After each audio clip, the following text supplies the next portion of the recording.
Ikan biasa harus sering mengikut mana? Duduk tu macam. Oh, patron mereka. Kau cuma rambut lah. Hanya nggak pernah betul dia timbak abaknya nak betul. Betul timbak. Timbak yang cuma. Di betul. Timbak. Yang betul. Jangan.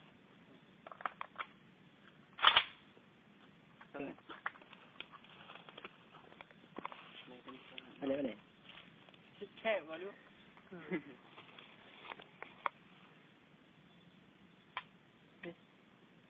Pulang mau. Boleh. Cek malu. Ayak. Saya tu. Boleh. Ahli wampang. Jangan.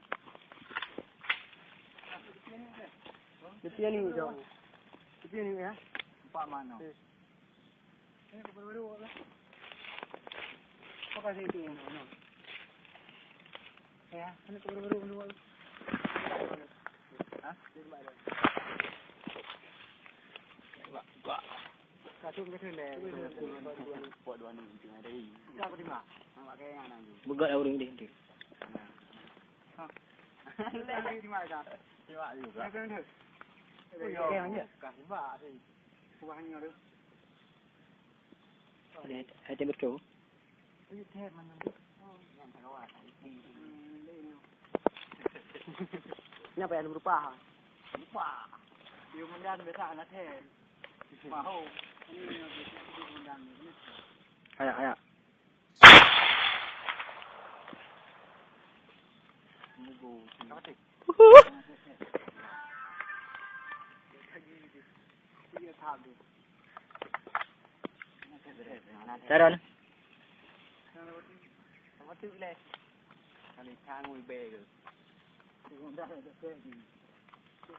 Ya. Dah timbak dapur dengan labu kan. Timbak bu. Kebak kayan ni le. Ngadu. Apa ni? Handu tu nak ke? Wati. Oh, dia handu. Wati. Ha?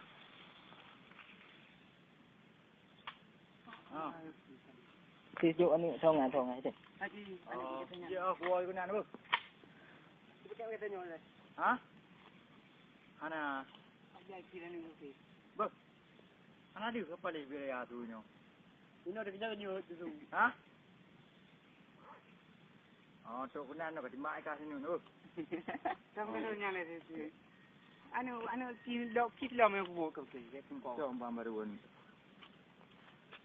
Apa ni? Dia nam teh Macam.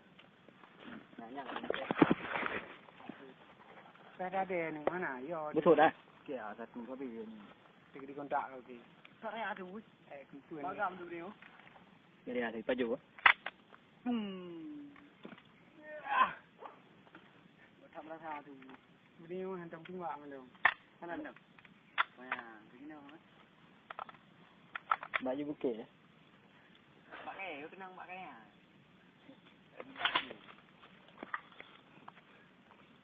Dia punya. Belum main dah gemetar.